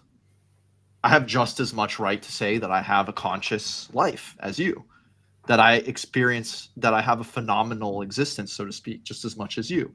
Anyways, that was kind of like a tangent that I wanted to take. I'm sure people have, you've probably thought about this a lot more. I kind of wanted to backtrack though and talk about sort of the framework in which, at least I'd like to think that like I operate. Maybe Donald does too. Amelia, I don't know as much. I see Amelia on here. Love you, Amelia. But you know, and what I mean from that is that kind of like what are the presuppositions for the emergentist account of mind, and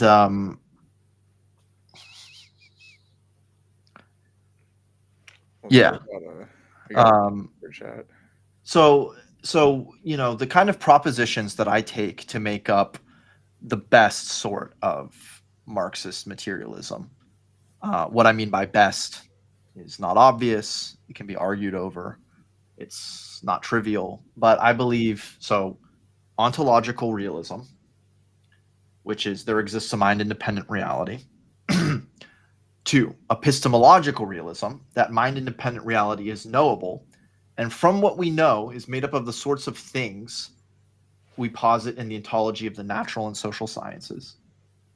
There's a third proposition that I take science and deep structure, but it's not as important for understanding this, I don't think. 4, epistemological anti-reductionism, which is that reality taken in its most basic sense is described and explained by the science of physics. However, a given phenomenon must be analyzed at a certain graded scale of complexity, so that physics leads to chemistry, which leads to biology, which leads to psychology, and finally social science. Which is emergence, basically, Yeah, right? but the 5th point is really where, in my opinion, quote unquote, emergence is most important, which is a sort of metaphysical anti-reductionism. This layer cake that I've presented, where this graded scale of a more complex on a more basic level is more than just a methodological necessity. Reality as we know it, and it could have been otherwise, this is kind of a contingent fact of the world we know, exhibits scale variance in statics and dynamics, exhibits emergentist relations between scales. We can neither epistemologically nor metaphysically reduce the dynamics of more complex systems to simpler systems. Not in every case. Sometimes we can. But everything, in a sense, is made up of those simpler things.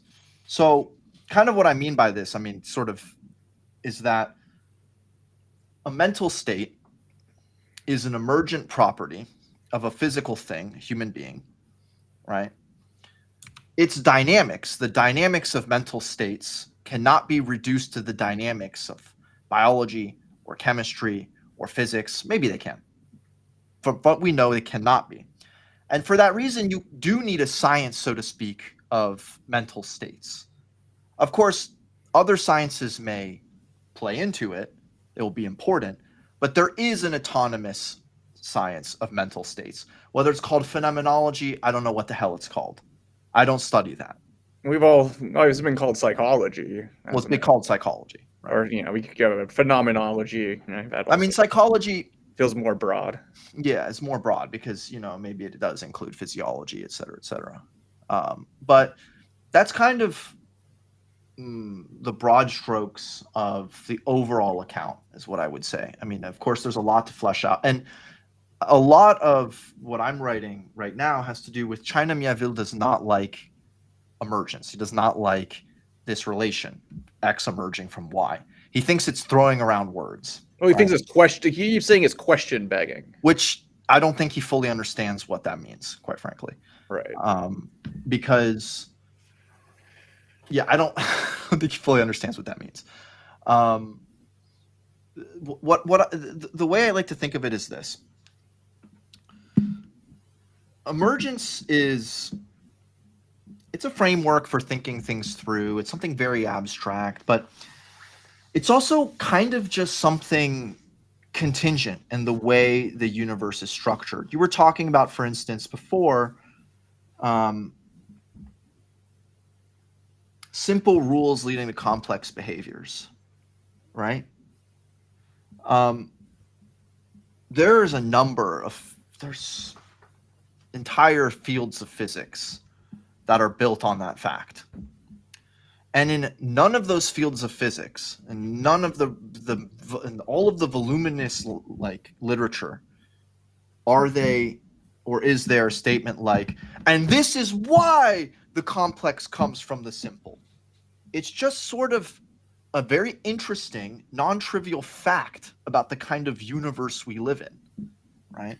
Right. It's So- not some what? Well, I think I want to complicate this a little bit, and I think Amelia also brings up a good point about reductionism, because the way that you're framing it now almost makes it feel like these different levels of complexity are like differentiated in the thing itself, basically. That like they're like observer independent, basically. Is that how you would characterize it? They can be. I mean, I would say they can't. I would say, well, first off, they evidently can be, because this kind of layer cake only really makes sense when speaking about human beings, because evidently you can distinguish a biological thing from a physical thing, because no quark was ever subjected to the dynamics of natural selection, as far as we know it. And I'm pretty sure it'll never be the case. It doesn't even make sense to talk about a quark evolving under the action of natural selection. So evidently there is a de re distinction. There is a class of things that are purely physical and which are not biological, right? But every biological thing supervenes on those lower levels. And there's also a disjoint set of biological things that are not, as far as we know it, human beings or things with mental states. So I think it is fair to say that in certain contexts, when we're talking, it's pretty clear that there is a de re distinction between these. Well, but that distinction, I mean, it seems to me that the distinction between quarks and an evolutionary process is like a man-made distinction. That without humans to describe evolution as a thing that exists, like the information about evolution as a thing, there would still be things evolving or what have you, but that like the category of evolution doesn't exist without like something to do the categorizing. Yeah, but I don't see how that's relevant. Well, this is kind of the classic do we cut up nature at the joints question. Yeah, no, I think that there are natural kinds, absolutely. Yeah, I would totally disagree. Okay, well then. Because look, if where does where So does that then- information exist? If you accept that there are natural kinds like that, and they are not reducible to physical reality, that is not a monist materialism. In okay, that's fine, I guess, but that's not what. No, what I'm I saying would- is that you can fully say that these things are physical. However, their complex interactions lead to new kinds of dynamics, which are themselves, in a sense, existentially irreducible. Like it's a monist materialism, or the universe is matter in motion or whatever, but it's stratified and there's different dynamics. It's all composed of the laws of physics or whatever, but Like, let me deeper levels of emergence, new dynamics emerge that can't be purely explained through laws of physics. Different kind of dynamics emerge at deeper levels. And there's even a more mundane quote unquote example of emergence within a single field of physics, which is like, for instance, we have a sense that the classical mechanics in some sense comes from quantum mechanics, right? We have all kinds of philosophizing and theorizing for what that is. But finally, it just seems to be this very weird fact that there is a quantum scale and that there is a classical scale. And I don't want to say that emergence is an adjective for our ignorance or whatever, but maybe the best way of quote unquote dissolving the problem is to recognize that there is this irreducible actual or ontological difference between classical and quantum laws. and Yeah. that I don't think this we has to can- do with the scale, the nature of reality. It doesn't mean that we're living in different realities. But I think that is what that's saying. If you're saying there's two ontologically separate things, those are two different realities, basically, two different modes of existence. I think that No, I'm saying that at a certain scale. Well, I mean, maybe you can say I see it more as like the way I've understood it. there's a very no. Listen.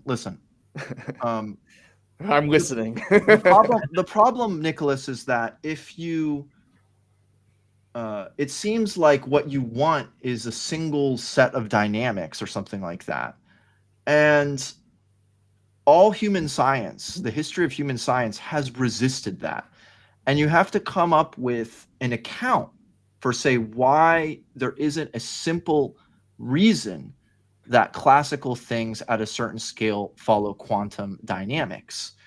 And maybe the way to philosophize or think through the problem is not just to say we're ignorant or let me use some other set of words to come up with a unified account, but to accept that at certain scales in one reality, there are different dynamics which are dominant. Doesn't mean that in the classical world, so to speak, quantum is not occurring. It's that at that scale, the effects that are felt are not dominant.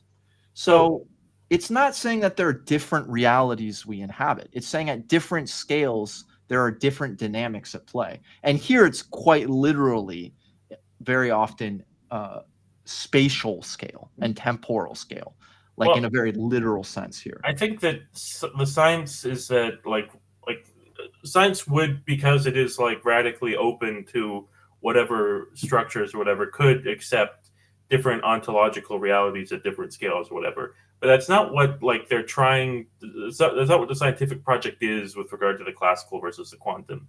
They are trying to understand specifically how that transition works and how one emerges from the other. That this There's and all this kinds is, of, listen, this is like my field of expertise. There are all kinds of accounts for that. None of them are causal explanations. There's something called Ehrenfest's theorem. It's basically just a mathematical argument that expectation values of observables correspond to their classical counterparts. There's all kinds of arguments based on things called Hamilton-Jacobi equations. None of them are robust causal explanations for how classical comes from quantum. None of them are. And the truth is just that maybe there isn't one, right? Maybe we just have to admit that we live in the sort of universe that is scaled. And it's unfortunately not so much the prerogative of philosophy to decide that, but of all human experience, including the history of science. Mhm. And so that's kind of why I like the emergentist account as one that doesn't. well, I will admit there's a certain ambiguity in how I put it, as It if is there's ambiguous. new There kinds is of some mystery reality to it. emerging out of old ones, right? I have to. It's true that that has to become sharper, but I do think that this notion that certain dynamics, physical dynamics, are not reducible to the dynamics of simpler levels or of simpler systems is a real thing. It's a fact about our universe, right? I mean, I don't know if I mean it. I can't rule out that we could identify something like that, but as far as I'm aware, like we haven't proven that there is any like system like that. So specifically the more complex doesn't result from the simple. Because even in the case of the quantum, the problem is experimentally that it's very difficult to get at the transition space and experimentally test what's going on there. Um, I don't know what that means, but no, I mean, there's. I could. I was watching a video on PBS Space Time about this topic. I mean, I'd have to see that video, but I don't know exactly what that means, because I don't know what that means because there's, we're doing optical tweezing, we're operating in nanometers, we're able to manipulate things on the scale of femtometers, I mean, No, I mean, we have experiments for like quantum stuff. We have experiments for classical stuff. We don't have experiments that are like measuring gravity at like the transition scale or measuring quantum of like we're starting to try to do like quantum effects on a larger scale, but like well, we have quantum effects on a larger scale all the time in the lab, because you can't explain, say, like superconductivity without it, right? There's all, or Josephson junctions. There are but all how that kinds of, relates to classical systems. there's is all the question. kinds of macroscopic objects where quantum effects are important, but generally it is not the case, right? I mean, why that is has to do with it's kind of, I mean, there's the different. point I'm getting at is that this isn't settled science, that there is this two ontologically separate systems between classical and the quantum. Yes, but as far as we know it, let me put it this way. Of course, you can say it's not the case, but then you have to have. Okay, let me backtrack. It's better to start off where we are in the history of science and make conclusions from that than wish something were the case and have no real scientific accomplishments. What the hell is going on here? Fireworks going on. And have no real. You solve the problem. Yeah, and have He's done it. Like, as far that this is what I'm saying is like an ontology in that sense. Like, for me, say ontological realism, epistemological realism, right? These are provisional statements. Maybe one day God comes down from the clouds and tells all of us in a shining light of truth, yo, I'm here, spirit is here. And then we have to accept that materialism is wrong, right? Maybe, who knows? Well, philosophy, yeah, but I mean, philosophy, or you're applying reason, which is not the same as empirical science. Like, it's not something that you can prove But using like my scientific. contention is that very often the best philosophy was reasoning, abstracting, and generalizing the many truths that we had gotten through things like science and art, right? And that the philosophy which does not do that is barren, right? It needs those materials to work on. And that has been the case for basically all of the great philosophers in history. They weren't just, there's a reason they weren't just, minus Hegel. He was, fucking doing. You could say he was doing theology on the side, kind of, right? But like mostly all of the great philosophers, okay, in the 20th century things changed, becomes more and more of its own division of labor, but they were doing other things too, right? They were working on other materials. So in that sense, the statements that I'm making are, in my belief, generalizations or abstractions from the results of at least what I am familiar with, which is physics, right? So the thing I would caution about this, though, is that like this, if you would take this attitude that materialism is just taking like what is known in science and extrapolating from that, then like the Catholic like Church's line about the universe, about cosmology, would have been supported up until like the whatever Galileo was doing, is like even after that a little bit. What I think that Marxism as a science is not just like taking like science as it is, but as a scientific project is trying to come up with answers to these questions. Well, listen, it's also the duty of science to interrogate the results of contemporary science. In that sense, I completely agree, to be critical. And the impositions of the Catholic Church were in many points contested in its history.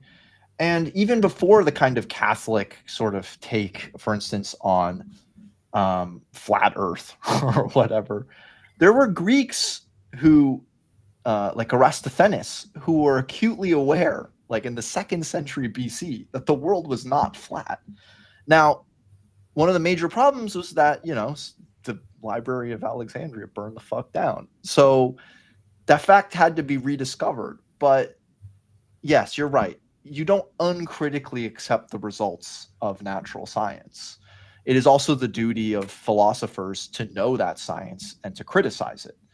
But I do believe that something like extrapolating from quantum mechanics, I'm pretty sure that the epistemological status of quantum mechanics is not, it's not liable to be wrong like flat Earth is wrong, right? No, I think that quantum mechanics, like at least the predictions that it's all getting correct, have to be accepted, um, and that you like. But I also think that, to me, the scientific project is pursuing a theory of everything rather than just assuming that these are like two separate ontological like existences of dynamics. Well, I agree. I think eventually, probably, what's going to happen is a fully quantized theory.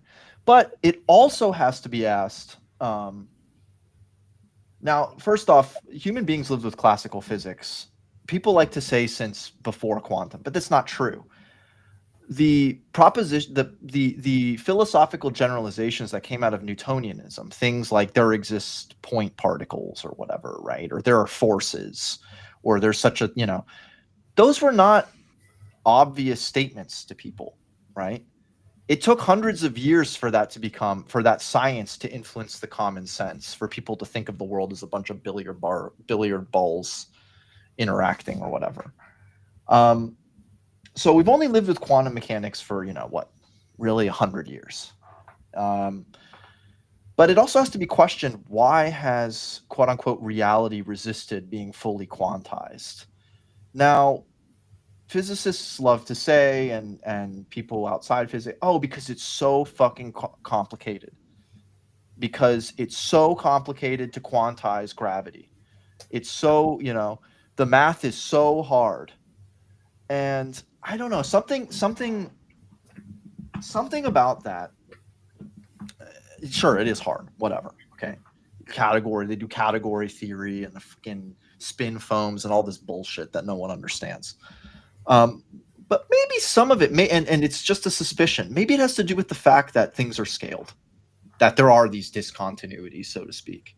Doesn't fundamentally rupture the unity of the universe, but it does mean that there are different kinds of dynamics at play within this one thing. It is a bit paradoxical. One could even maybe say, hashed in a more concrete way or sharper way, you could find contradictions. But I don't necessarily see it that way. I mean, that it would take a long time to go through, but all of this is to say, to get back to, because really what matters to us is going back to China Miéville. I don't think that the emergentism is just some trivial phrase mongering. There's in the sense that I've built it up, it's a less than trivial fact, right? One to be interrogated, one to be criticized, one to be explored. But you can show how there's emergentist structure even within a subfield of physics, and how it's a fact of how the things are working there. Like, even forget about fucking quantum. You can take classical components and get very rich collective dynamics out of those simple classical components. It's equally classical. It's classical to classical, but it's not at all. There's no simple causal explanation for why this comes from that, right? And how this emerges from that.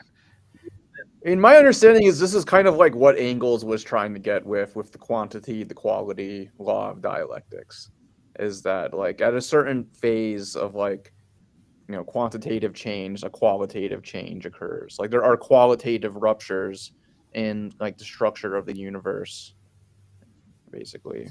So I think that my approach is like I can accept that it's a valid answer to say that there are just these different things and different dynamics, and that's just how it is. But I also think that we can do like as a scientific project of like proposing potential solutions, other solutions, to like why to uh, bridge this divide between phenomenal experience and reality. And the way that I've approached it is try to create like a theory of pure difference of which is like of how like the phenomenal experience, like the differences of phenomenal experience must necessarily match up with some differences in like a phenomenal substance, which is like whatever is like the matter in our mind, our brains, or whatever. That every difference we experience must also be a difference in like the reality of our bodies in some way. Listen, I fully agree with that. I mean, I don't think in any ways it contradicts what I'm. I don't think in any ways it contradicts what I'm saying. Maybe we find in certain cases that certain kinds of dynamics really are reducible. There really is an ability to reduce them. Maybe in a weaker sense, we can find very strong correlations or even go so far as to say causations. That's what I believe.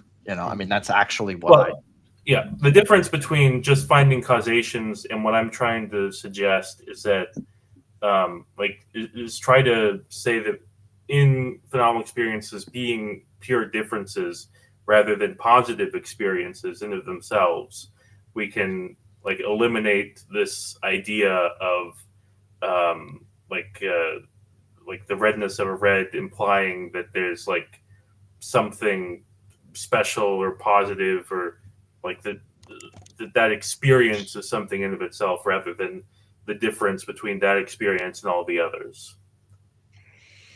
But what do you mean by, I mean, it's kind of a silly thing to ask what you mean by differences because it's quite a basic term, but what do you mean by a pure difference as opposed to?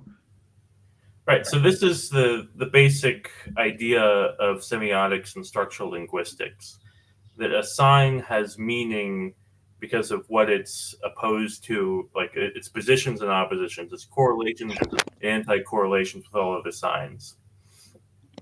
So like a word doesn't have a meaning because it's like inherently connected to that word.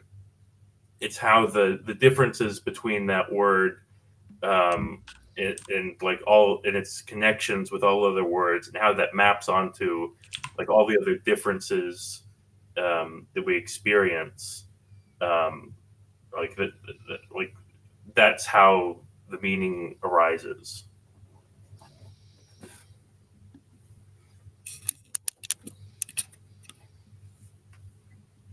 So this is the blog I just put out about like the second in a series on like the consciousness and qualia and all that stuff. I tried to like because I felt that the consciousness debate was like being hurt by it just considering consciousness as one single thing. I tried to break it up into these three separate components for analysis. So right. So experience, awareness, and self. mm-hmm. So the experience is like it is basically what we were talking about with qualia of like this is the redness of a rose, the like any kind of smell or touch or what have you. And I define this as basically being any input that is processed by an existing code. So like the experience can include all sorts of things at a basic level. Even though human experience can be very complex in like the structures of this of like the signifieds involved. But like a toaster or like a thermostat, any basic animal, bacteria can probably have experience in that definition of things. But what sets humans apart is that, well, besides that, we have like more complex experiences, but we also have awareness. We have probably the basis of that is hard coded, but we can also have like things that associated with signs, like signs for the real. What's real? What are we actually like? But also, what are we experiencing as like a self reflection and those sorts of things. And then the self as the sign for the self, like the subject. What like this is where I started from with Althusser talking about how ideology interpolates us as subjects. So in this case, like the subject is like a set of signs, like all correlated with the I, the self, those sorts of things, which shapes who we are and what we do, and and all that stuff. So is the P zombie missing all of these things, or No, the P zombie just is only missing awareness, I think, in the right? classical, like in the way people think about it, because they need to have a sign for the self in order to respond to people in a convincing way. They need to have experience in order to process like the information in order to reply and all that stuff. But they have no awareness. They have no conscious awareness, which is, I think, what the thought experiment is like pointing I towards. mean, in a sense, we're kind of living in the age of emerging P zombies, right? Because because we might have all the public marks of certain things that human beings can do that we associate with consciousness, right? But whether they're sufficient is another thing, right? At best, we can say they're necessary.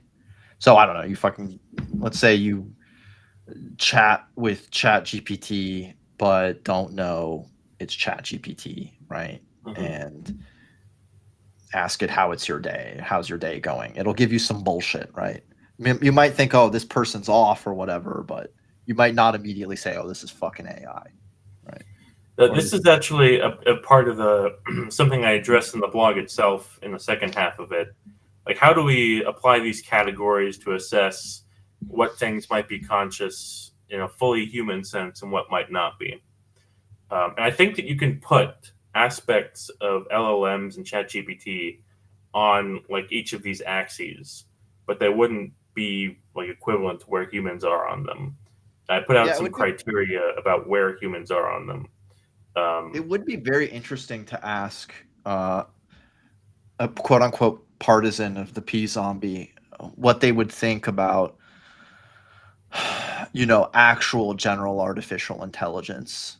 And if what they would say if that general artificial intelligence protested that it had mental states, what would they how would they argue that it does not have mental states? The only way I would be able to is to say, I mean, and this is probably wrong, but something like, well, the only thing we know that really has mental life like a human being is a human being, which is a physical, psychological, and social being that lives in uh, that lives in a society, that is part of a society with a history, right? Mhm. Right. And it's not that kind of thing. Ergo, it is not a conscious being with mental states. But I wonder how they would respond. What they would. Well, that would be my argument if I had to make one, right? I mean, like there is like a social historical aspect of consciousness that I feel Well, like I think that part of it is the part associated with the self, right? The sign for the right, self is that it's our whole history is defining who we are, being interpolated, and so on. The like right, this and this part is probably the hardest and most complicated part, and the part which technological like innovation has not caught up with. Because in order to get that, the subject of the AI has to like the signifieds in its like neural network aren't just like shaping the signified by where it is positioned in the semiotic field.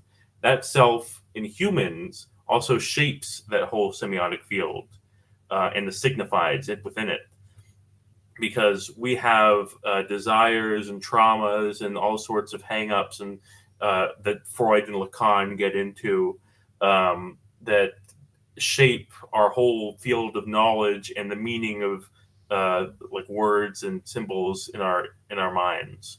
And I think that to get there, like AI would need to be able to be trained on much sparser data than they are right now, and they would also need like to to be a lot more coherent in like how they interpret they don't really have a quote unquote personality. Yeah, well, they have like personas now, right? Yeah. But the problem is that those personas are just like learned from like the Others. global semiotic field and don't act back on that field in any way. A proponent of a proponent of the kind of irreducibility of the phenomenal world might say, well, the computer P zombie that we have in front of us has no intentionality, right? Intentionality is such a. I actually don't care about that argument. Me neither. There was some sci-fi author, a different sci-fi author, Ted Chiang, who basically took that argument. I was like, no, words and symbols and everything like that has meaning independent of the intentionality used for it. That is how like that is self-evident in how we use language. And if you were to also, let's say, deploy a very simplistic model of intentionality as agents realizing goals, then as a matter of fact, there's a whole fucking computational field called reinforcement learning, where that's precisely the point of the program. The program has a goal and it's trying to realize it by some means, right? Now, what does it have a rich tapestry of goals? No, but it at least is able to show that kind of intentionality. So now, I do think that we do also have to like have some concerns about the other two aspects of consciousness here, experience and awareness. And I like experience, like we have, like when we see an animal experiencing pain and suffering, like even if it doesn't understand the pain that it's going through, like some animals probably can, but some can't. Like a bunny rabbit probably can't, but we still feel for it, and we don't like it when people torture rabbits. And I think I lay out some criteria for what would be qualified for suffering. It can't just be any sensory input. I think it has we have to consider it as like a sensory input that causes feedback loops in shaping multiple sensory inputs, and that this is something related to like a learned like as a part of its learning, so that it affects the signifies in some way. Because in that situation, it's basically a whole set of different experiences, a whole set of different perspectives that you can enter as a mode that we do not desire, that we don't like, and that like a whole mode of experience that we don't want to be in. I think that's basically the essence of suffering. And we can imagine robots, even maybe with today's technology, that can meet that qualifications. I mean, imagine a delivery robot in San Francisco, like one of those little boxes on wheels, and it's like in an active learning mode as like it was like what happens to it, it learns from it in order to improve its route or what have you. And when it like gets stuck in a ditch or something, it activates all these different sensors, and it knows this is an unexpected situation it doesn't want to be in, and it's in this extra like sensory mode that's not usually in. I think that would qualify that robot as experiencing suffering in some way. Yeah, I mean, but that's taking suffering as some kind of abstract feature. I mean, we tend to think of of suffering not as something supervening on a physical thing, but very much characteristic of biological organisms, right? Pain. Right, but I think that we do have to conceptualize what is suffering on a purely structural level, so that it is substrate independent. Yeah, if it's substrate independent, that's fair. But I mean, at least for me, when I I mean, this is another example of like it doesn't really make sense to talk about suffering for human beings without considering that they're precisely psychological, social, and physical beings, right? Like, there's no pure mentality to it. I mean, we also consider the suffering of very primitive animals, don't we? I mean that Yeah, of course, but because you could also argue, I mean, even from an evolutionary, the thing is that our suffering is colored by different. Yeah, I'm definitely not going to say that robot suffering would necessarily be equivalent to ours. Yeah, I mean, evidently it doesn't have the same moral weight, right? No, but but I think it does have some consideration. Like if we saw like a cat stuck in a gutter or something, we would help it out. And I think that a robot like that would be similar to the cat in its ethical weight. well, I don't care about robots like I care about cats, but that's just But me. I love my cat. I can understand. Yeah, but I mean, so I guess all of this is to say, folks, China is trying to argue that materialist accounts of the Marxist sort don't give an adequate response to the hard problem of consciousness. And I hope that we've shown you that those materialist accounts can give responses to the hard problem that are just as adequate, if not better, than the responses of other camps, right? Yeah, I think definitely more interesting. Yeah, I mean, it is worth so can you guys show me the kind of killer statement where he shoots his shot? Because so much of it he's just quote mongering and citing the same shit over and over again. It's right at the end. Okay, It comes out of nowhere, really. Hold on, let me bring it Yeah. up. To review, the key claims here are threefold and negative. Contrary to the prevailing opinion, Marxist and not, metaphysical materialism cannot account for human consciousness.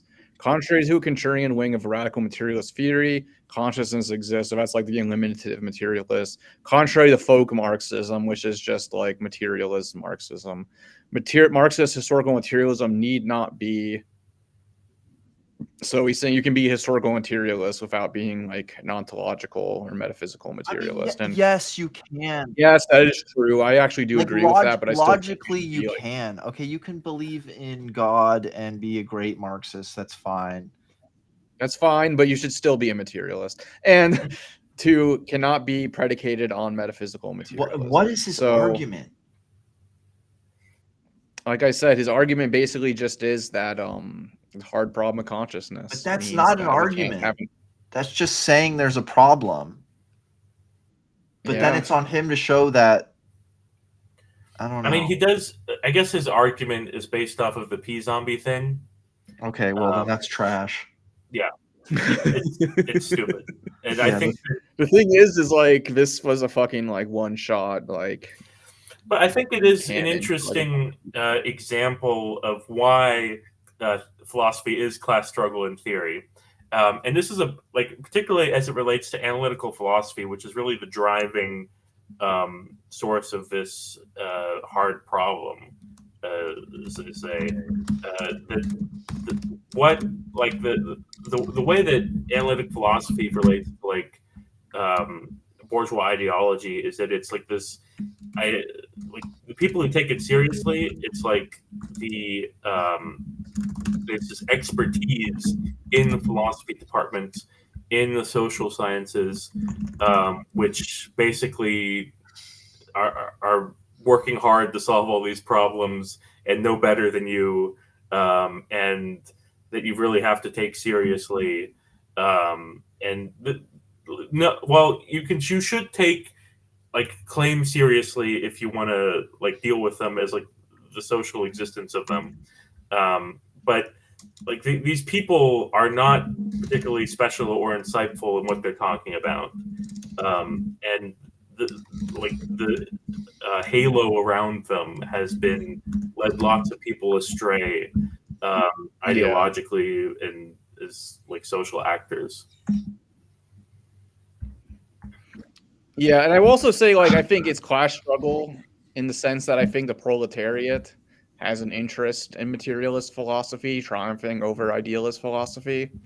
And so in that sense, I feel like, I think that's where the class struggle in theory part of philosophy also comes in the sense that as Marxists, we have an interest in intervening in philosophical debates on the side of materialism because the proletariat has an interest in doing away with all forms of philosophical obscurantism and irrationalism. I will say this is also my big problem with Ben Burgess, because he does this thing where he just like takes whatever's coming out of like bourgeois social sciences, and like seriously, and all these, and so he has whenever he is engaging in like actual facts and like history and whatever, it's just the sources are terrible.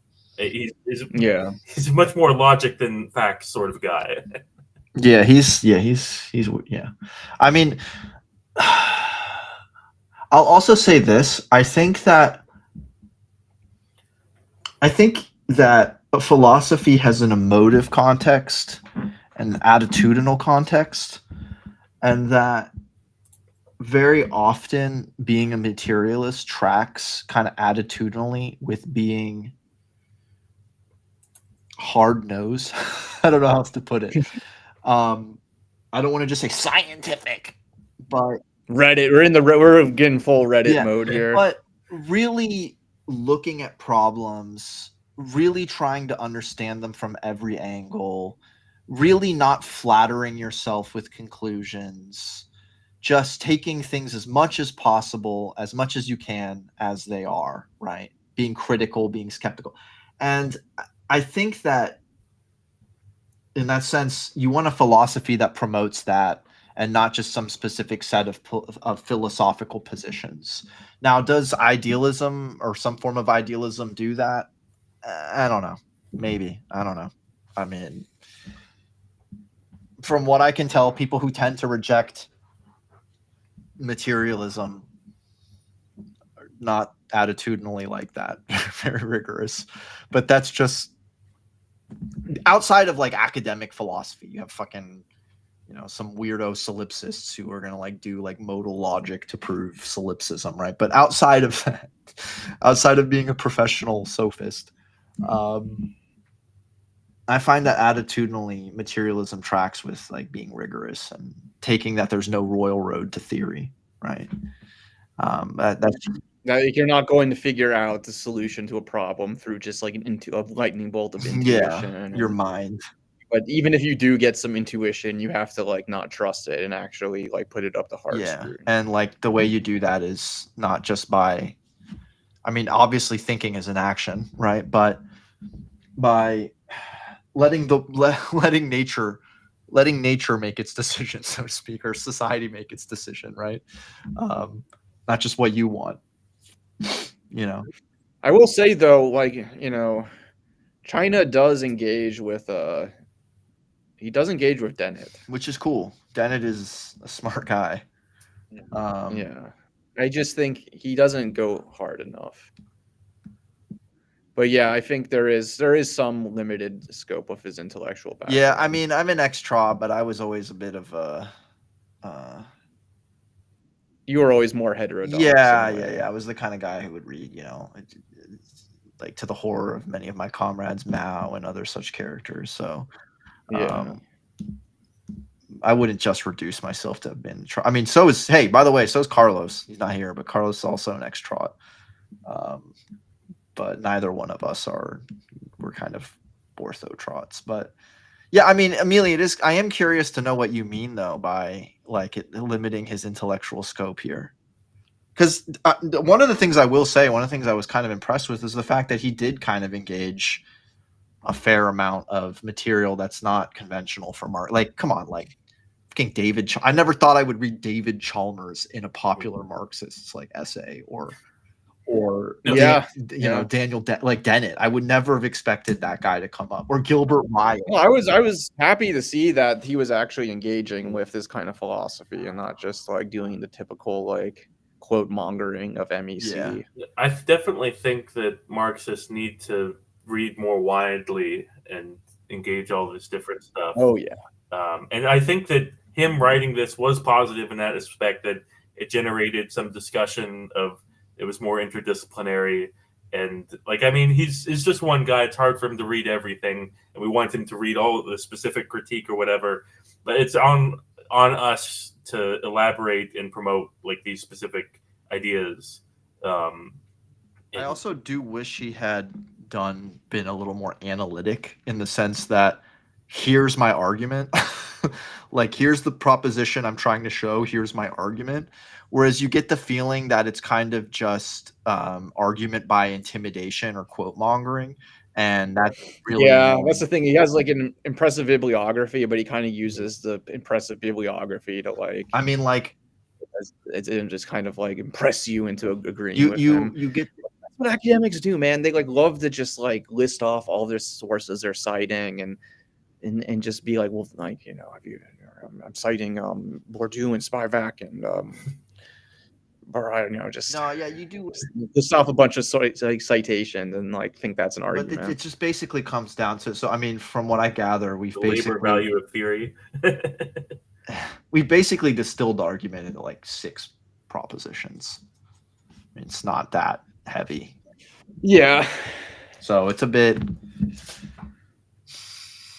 yeah, I mean, it's kind of threadbare in that way. But if P zombies is the heart of it, then it's not too convincing because P zombies is not necessarily state of the art in the field.